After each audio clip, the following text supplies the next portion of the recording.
بسم اللہ الرحمن الرحیم۔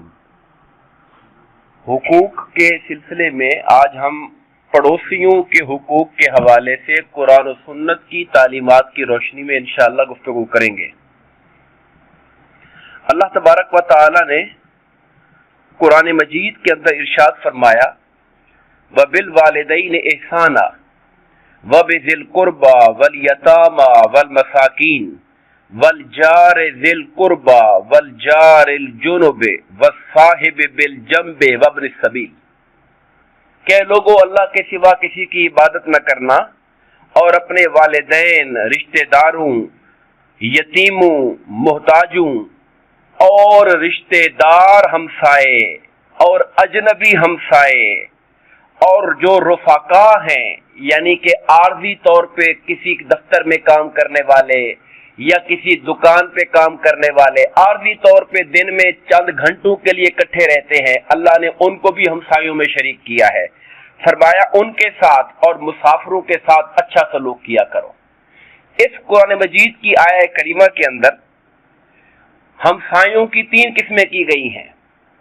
پہلا ہمسایہ وہ جو ہمسایہ بھی ہے اور رشتہ دار بھی ہے، دوسرا وہ جو رشتہ دار نہیں ہے مگر ہمسایہ ہے، کسی اور قوم کا، کسی اور برادری کا، کسی خاندان کا، مگر ہمارے ساتھ شریک ہے گلی کے اندر اور ہمارا ہمسایہ ہے۔ اور تیسری قسم میں نے یہ بتائی کہ وہ گھر کے اعتبار سے ہمسایہ نہیں ہے، وہ ہمسایہ ہے ممکن ہے ہمارے کام کاج کی جگہ پر ہمارے ساتھ بیٹھتا ہے، آفیسز میں ہم جاتے ہیں ایک کرسی ہمارے ساتھ اور بندہ بیٹھا ہوتا ہے دائیں ادھر اور آگے پیچھے پہ لوگ بیٹھے ہوتے ہیں، تو وہ بھی ہمارے ہمسایوں کی شکل کے اندر آ جاتے ہیں۔ ان سب کے ساتھ اللہ رب العزت نے حسن سلوک کرنے کا حکم عطا فرمایا۔ حضرت عبداللہ بن عمر رضی اللہ تعالی عنہ اور حضرت عائشہ صدیقہ رضی اللہ تعالی عنہ سے یہ روایت ہے، آپ فرماتی ہیں کہ حضور نبی کریم علیہ السلام نے ارشاد فرمایا کہ مجھے جبرائیل امین پڑوسی کے ساتھ حسن سلوک اور اس کے حقوق کی تائید ادائیگی کی برابر تاکید کرتے رہے۔ یہ حدیث پاک ہے کہ جبرائیل امین مجھے آ کر مسلسل بار بار آ کر پڑوسیوں کے بارے میں اتنی تاکید کرتے رہے یہاں تک کہ میں یہ گمان کرنے لگ گیا کہ کہیں پڑوسیوں کو وراثت میں حصے دار تو نہیں بنا دیا جائے گا۔ یعنی اتنا جبرائیل امین نے مجھے آ کر بار بار یہ پیغام دیا، بار بار پیغام دیا کہ ہمسایوں کے بارے میں امت کو بتائیے، ہمسایوں کے بارے میں بتائیے۔ مجھے یہ خیال ہونے لگا کہ کہیں ہمسایوں کو وارث نہ بنا دیا جائے۔ اور اس حدیث پاک کی شرح میں یہ لکھا گیا ہے کہ ایک انصاری صحابی بیان کرتے ہیں کہ میں اپنے گھر سے نکلا، میرا مقصد حضور سے ملاقات کرنا تھا، میں نے دیکھا کہ آپ کھڑے ہیں اور کوئی شخص آپ کے ساتھ کھڑا ہے، کوئی ضروری گفتگو ہو رہی ہے۔ وہ کہتے میں اپنی جگہ بیٹھ گیا اور اللہ کی قسم آپ اتنی دیر تک کھڑے رہے اس بندے کے ساتھ کہ مجھے رحم آنے لگ گیا کہ یار اتنی دیر سے کھڑا کیا ہوا حضور کو۔ میرے دل میں اس بارے میں طبیعت کے اندر ایک عجیب احساس پیدا ہونے لگا کہ سرکار کو اتنی دیر سے کھڑا کر کے رکھا ہوا ہے۔ وہ کہتے ہیں سرکار جب تشریف لائے تو آپ نے فرمایا تمہیں معلوم ہے یہ کون آدمی تھا جو میرے ساتھ کھڑا تھا؟ میں نے کہا نہیں۔ فرمایا یہ جبرائیل امین تھے جو کھڑے ہو کر مجھے ہمسائے کے بارے میں بتائے جا رہے تھے۔ اتنی دیر وہ کہتے ہیں کھڑے رہے حضور کے ساتھ کہ مجھے رحم آنے لگ گیا کہ یار اتنی دیر سے سرکار کو کھڑا کر کے رکھا ہوا ہے، مگر وہ انسانی روپ میں اصل میں جبرائیل امین علیہ السلام تھے جو آقا انعامدار کو صرف ہمسایوں کے بارے میں تاکید فرما رہے تھے اور باتیں بتا رہے تھے اللہ تعالیٰ کی تعلیم اور ہدایت کے مطابق۔ اور جیسا کہ ہم نے عرض کیا کہ پڑوسی، ہمسایہ اور پڑوسی وہ لوگ ہوتے ہیں جو ایک دوسرے کے قریب رہتے ہیں، بستے ہیں۔ یہ رہنا اور بسنا خواہ عارضی طور پر ہو تھوڑے ٹائم کے لیے، جیسے مارکیٹس کے اندر، دکانوں کے اندر، ایون ہم بس میں بیٹھ کر 4 گھنٹے کا سفر کرتے ہیں تو ہمارے ساتھ والی سیٹ والے کو ہمارا ہمسائیگی ہونے کا اس کو ایک اسٹیٹس مل جاتا ہے کہ میرے ساتھ والی سیٹ پر بیٹھا ہوا ہے وہ۔ دفتر والی تو پھر بھی لمبی کہانی ہے، سالہ سال لوگ کلیگ ہوتے ہیں، اکٹھے چلتے ہیں، مگر ایک سفر کے اندر بھی جو بندہ ساتھ ہو گیا اس کا بھی حق بن جاتا ہے، حق کے ہمسائیگی کا۔ حضور نبی کریم علیہ السلام کا فرمان مبارک ہے، بخاری مسلم کی متفق علیہ حدیث ہے۔ آقا فرماتے ہیں من कान युमिनु बिल्लाहि वल यौमिल आखिर, जो शख्स अल्लाह पर ईमान रखता है और क़यामत के दिन पर ईमान रखता है, उसे चाहिए कि वो अपने पड़ोसी के साथ हुस्न सलूक करता रहे अगर उसका अल्लाह पर और क़यामत के दिन पर ईमान है। और एक हदीस पाक को इस तरह बयान फरमाया, 3 दफा फरमाया, वो शख्स मोमिन नहीं हो सकता, वल्लाह कसम अल्लाह की, वो शख्स मोमिन नहीं हो सकता, वो शख्स मोमिन नहीं हो सकता। 3 दफा दोहराया इस बात को। लोगों ने पूछा आका कौन? फरमाया जिसकी शरारतों से उसका हमसाया महफूज नहीं है, जिसके शर से, जिसकी शरारतों से, जिसके फसाद से, जिसकी जुबान से, जिसके अमल से, उसके कामों से उसका हमसाया महफूज नहीं है। 3 दफा कसम खा खा के फरमाया वो मोमिन नहीं हो सकता, यानी वो मोमिन कामिल नहीं हो सकता, उसका ईमान में कमाल कभी नहीं आ सकता है। जहां तक हुकूक का ताल्लुक है तो पहला हक हमसाइयों का वो हुस्न सलूक है, जिसका जिक्र कुरान ने भी किया और जिसका जिक्र हदीस पाक के अंदर भी आया। दूसरी चीज जो है वो अपने हमसाए को अपनी जात से अमन देना, जैसा कि हमने जिक्र किया कि उसे कोई तकलीफ न पहुंचाई जाए। और आपकी जात से अमन 2 एतबार से है, उसकी जान भी महफूज रहे आपसे, उसका माल भी, उसकी इज्जत भी महफूज रहे। आकर एक बार सहाबा से यूं फरमाया, सरकार के समझाने का अंदाज देखिए, मैं तुम चोरी के बारे में क्या ख्याल करते हो? लोगों ने कहा बहुत बड़ा गुनाह है, चोरी बहुत बड़ा गुनाह है।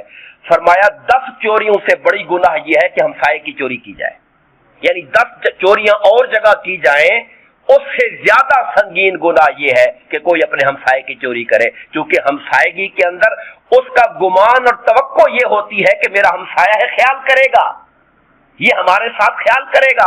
तो जो ख्याल वाली जगह थी वहां उसने चोरी की है। चोरी करना तो वैसे बुरा है, मगर हमसाये की चोरी करना 10 गुना ज्यादा बुरा है। यही बात आका ने बदकारी और जिना के बारे में फरमाई।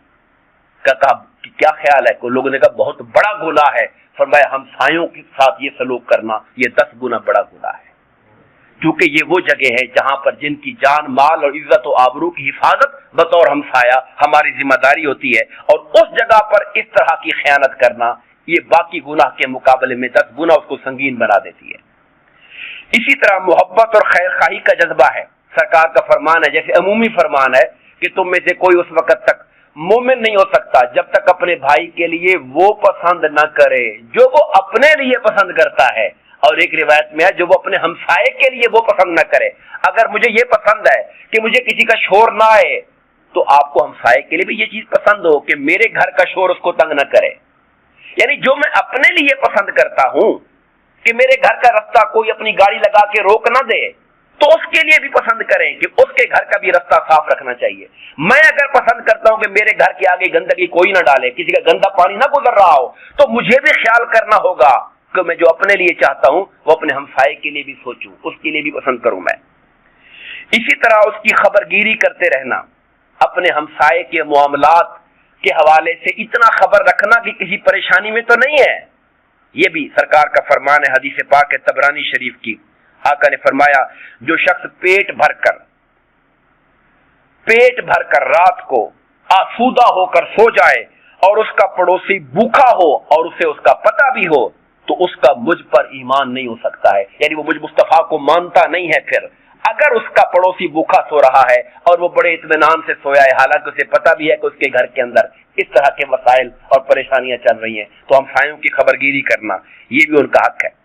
और एक ये भी चीज है, जैसे तकलीफ ना पहुंचाना हमसाये का हक है, ऐसे अगर उसकी तरफ से तकलीफ आ जाए तो उस पे सब्र करना। बाज़ औक़ात हालात ऐसे होते हैं कि जिन हालात में बंदा मजबूर हो जाता है कुछ कामों पर।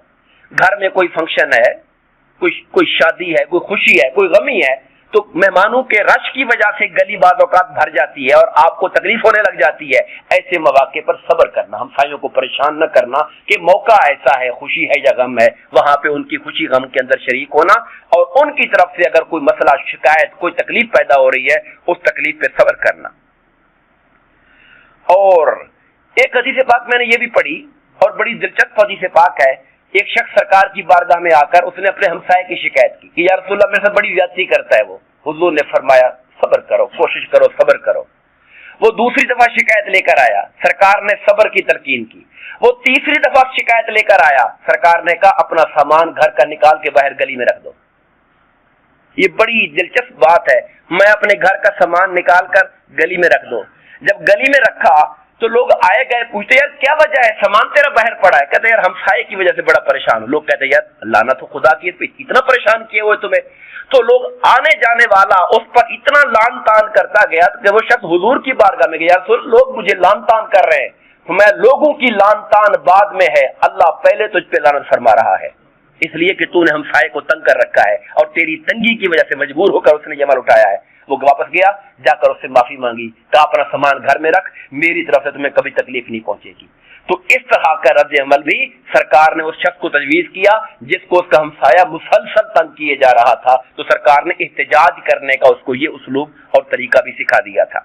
और आखिरी बात यह है, ये हर वैसे तो पूरी इंसानियत के लिए सरकार ने फरमाया कि बल्लिगू अन्नी वलौ आया, मेरी तरफ से एक बात भी तुम्हें मालूम हो तो दूसरों तक पहुंचा दो। हमसायों का ज्यादा हक है कि अगर अच्छी बात इल्म की, तालीम की, कुरान की, हदीस की, अखलाक की, तो अपने हमसायों तक अच्छी बात पहुंचाना, तालीम देना, उनके लिए उनके बच्चों की खैर खाही करना, ये भी एक मोमिन की शान और मोमिन का हक होता है। दुआ फरमाइए अल्लाह तबारक व तआला हमें अपने हमसायों के हुकूक का ख्याल करने की तौफीक अता फरमाए। आमीन। वमा अलैना इल्लल बलागुल मुबीन।